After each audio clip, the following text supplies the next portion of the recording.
بسم اللہ الرحمن الرحیم ان الحمد للہ والصلاة والسلام علی رسول اللہ والصلاة والسلام علی حبیب اللہ والصلاة والسلام علی خاتم النبیین۔ محترم ناظرین و ناظرات، سامعین و سامعات، آپ دیکھ رہے ہیں حق نیوز کی خصوصی نشریات جمال رمضان کا اسپیشل سیگمنٹ سحری کا نور سنت پروگرام۔ آج ہم ایک بار پھر اس پلیٹ فارم سے آپ سے مخاطب ہیں۔ اللہ تبارک و تعالیٰ کا ہم پر بڑا فضل، کرم اور احسان ہے کہ اللہ تبارک و تعالیٰ نے ہمیں انسان بنایا، اور پھر اللہ تبارک و تعالیٰ نے ہمیں انسان بنانے کے بعد اور بڑا کرم اور فضل یہ فرمایا کہ ہمیں اپنے پیارے نبی حضرت محمد الرسول اللہ صلی اللہ علیہ وسلم کی امت میں پیدا فرمایا۔ پھر اور بڑا ہم پر فضل اور احسان یہ فرمایا کہ آقا مدنی عربی صلی اللہ علیہ وسلم کی امت میں پیدا فرمانے کے بعد ہمیں اپنی ماں کی گود میں کلمہ توحید لا الہ الا اللہ محمد الرسول اللہ نصیب فرمایا۔ اور پھر اللہ تبارک و تعالیٰ کا ہم پر اور بڑا فضل و احسان یہ ہوا کہ اللہ تبارک و تعالیٰ نے ہمیں قرآن کریم کی خوبصورت کتاب اللہ نے ہمیں اس سے روشناس فرمایا۔ یہ اللہ کے احسانات، یہ اللہ کے انعامات اور یہ اللہ تعالیٰ کی طرف سے جو فضل ہے، اس پر ہم پر لازم اور ضروری ہے ہم اللہ تبارک و تعالیٰ کا شکر بجا لائیں۔ اب اللہ تعالیٰ کا شکر بجا لانا کیا مشکل ہے یا آسان ہے؟ ہمارے ذہنوں میں یہ بات بہت زیادہ جمی رہتی ہے کہ اللہ کا شکر کیسے بجا لایا جائے۔ جو دین ہمیں طہارت کا طریقہ سکھاتا ہے، جو دین ہمیں اپنی نیت کی اصلاح کرنا سکھاتا ہے، جو دین ہمیں راستے پہ چلنا سکھاتا ہے، جو دین ہمیں گفتگو کرنے کے آداب سکھاتا ہے، جو دین ہمیں تجارت، معیشت، سیاست کے سارے اصول سکھاتا ہے، وہ دین ہمیں یہ بھی سکھاتا ہے کہ اللہ تبارک و تعالیٰ کا شکر کیسے لانا ہے۔ اس لحاظ سے دین اسلام میں ایسا کوئی معاملہ، ایسی کوئی بات، ایسا کوئی اصول، کوئی طریقہ یا کوئی بھی چیز وہ محذوف نہیں ہے، بلکہ وہ ساری کی ساری معلوم ہے، وہ ساری کی ساری چیزیں واضح ہیں۔ اللہ کا شکر بجا لانا سب سے پہلے زبان سے ضروری ہے۔ ہم اللہ تبارک و تعالیٰ کا شکر، چاہے ہم یوں کہیں الحمدللہ علی کل حال، یہ بہت زبردست کلمہ ہے اور جملہ ہے، یوں بھی کہہ سکتے ہیں اللہ تبارک و تعالیٰ کا شکر، اور اس کے ساتھ ہی ہم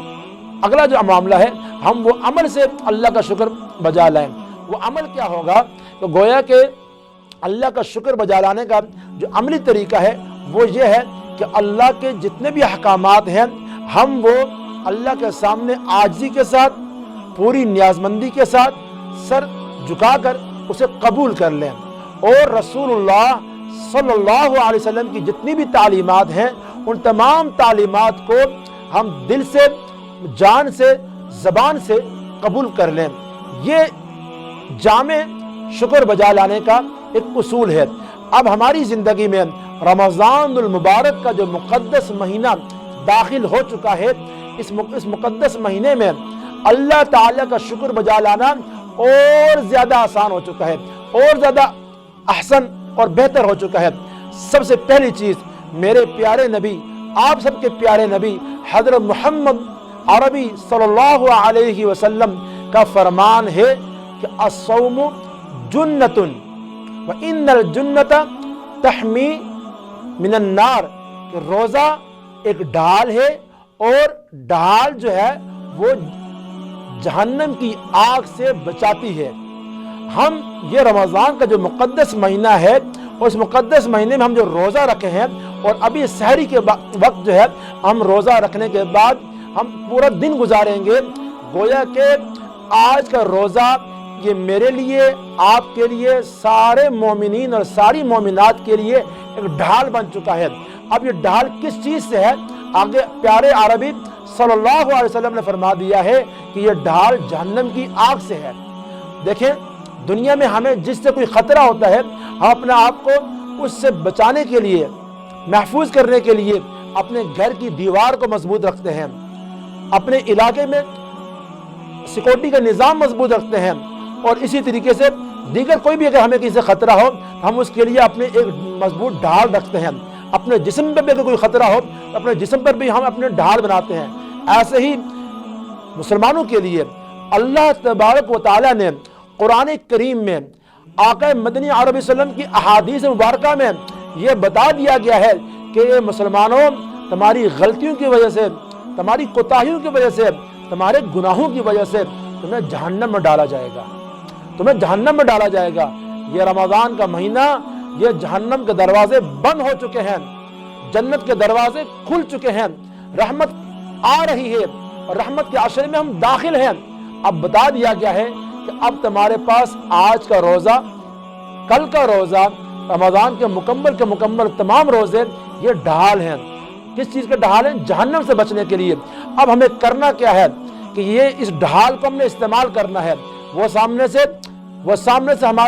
ہمارے دل کے اندر ایک خواہش جاگ رہی ہے، اور وہ خواہش کس چیز کی جاگ رہی ہے کہ ہم کسی غلطی کی طرف جائیں، ہم غلطی کے مرتکب ہو جائیں، ہم کوئی گناہ کی طرف آگے قدم بڑھائیں، ہم کوئی غلط کام کر لیں، لیکن چیز اللہ کا خوف ہمارے دل میں آ گیا، اور وہ خوف جو ہمارے دل میں آ گیا کیا ہے کہ میں روزے سے ہوں، انا صائم، انا صائمتن، کہ میرا روزہ ہے، میں روزے سے ہوں، میں روزے سے ہوں۔ تو گویا کہ میں روزے سے ہوں، روزہ میرے لیے ڈھال بن گیا، جھوٹ بولنا صرف ڈھال بن چکا ہے۔ میرے بھائی نے مجھ پر کوئی الزام لگایا اور میرے اندر غصہ آیا، اور میں غصہ جو ہے اسے لڑنے کے لیے آگے بڑھنے لگا ہوں، لیکن فوراً میرے ذہن میں بات ہے کہ میں روزے سے ہوں، روزہ میرے لیے ڈھال بن گیا۔ میرے اندر جھوٹ بولنے کی عادت ہے، گزشتہ 11 رمضان میں گزشتہ 11 مہینے میں جھوٹ بولتا رہا، اور میں بہت زیادہ جھوٹ بولتا ہوں۔ آج میں رمضان میں داخل ہوں اور میں رمضان میں نے روزہ رکھا ہوا ہے، میں جھوٹ نہ بولوں۔ کیوں؟ کہ روزہ مجھے جھوٹ کے معاملے میں میرے لیے ڈھال بن گیا ہے۔ ایسے ہی مجھے گالی دینے کی عادت ہے، میں روزانہ گفتگو میں گالیاں دیتا ہوں، میں مختلف شعبہ زندگی سے تعلق رکھتا ہوں، میں ڈرائیونگ کی سیٹ پہ بیٹھ کر گاڑی چلا رہا ہوں اور میرے قریب سے کوئی گاڑی گزری اور میں روزے سے ہوں، لیکن گاڑی والے نے کوئی کوتاہی کر دی جس سے میرے اندر جذبات آ گئے، مجھے غصہ آ گیا، اور اب میں نے غصے میں اس کو گالی دے دی، گویا میں نے روزے کو ڈھا دیا۔ لیکن جب میرے دماغ میں خیال آیا، میری سوچ میں یہ بات ہے کہ میرا روزہ ہے، میں نے زبان پر گالی نہیں لائی، گویا کہ میں جہنم کی طرف جانے سے بچ گیا، روزہ میرے لیے ڈھال بن گیا۔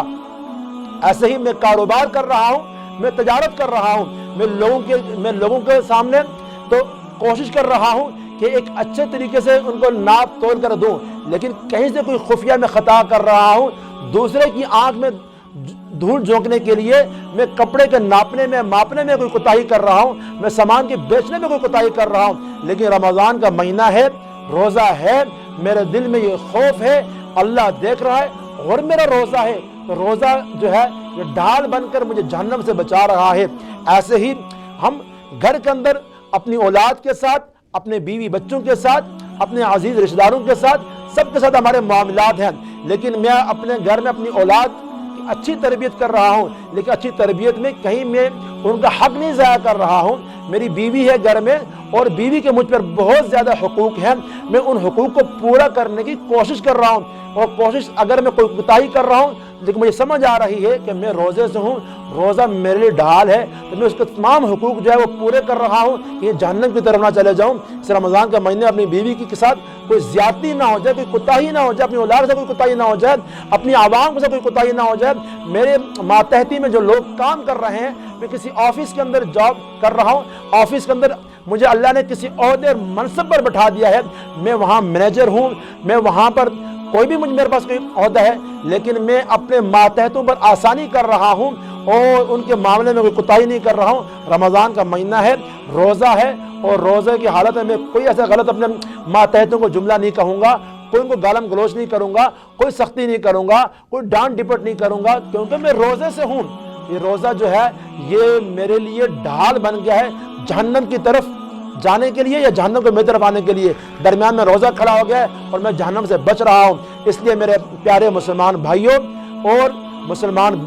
ماؤں، مسلمان بہنوں، یہ روزہ اتنی عظیم الشان اللہ تعالیٰ کی طرف سے نعمت ہے، اتنا بہترین اللہ کا انعام ہے، اتنا بہترین اللہ کا ہم پر احسان ہے کہ اللہ تعالیٰ ہمیں جہنم کی طرف بڑھنے سے بچاتا ہے اور جنت والے اعمال کرنے کی توفیق اللہ تعالیٰ عطا فرماتا ہے. اس بنا پر ہم سب مسلمانوں کو یہ کوشش کرنی چاہیے کہ جیسا محمد عربی صلی اللہ علیہ وسلم کا فرمان ہے الصوم جنتن، کہ روزہ ایک ڈھال ہے. یہ ڈھال کو جتنا اچھے انداز ہم پورا دن رکھیں گے یہ اتنی ڈھال ہماری مضبوط ہوگی اور ہم جہنم سے بچ جائیں گے، جنت کی طرف چلے جائیں گے. آج کی بات اسی پر ختم کرتے ہیں. کل پھر انشاءاللہ ملیں گے.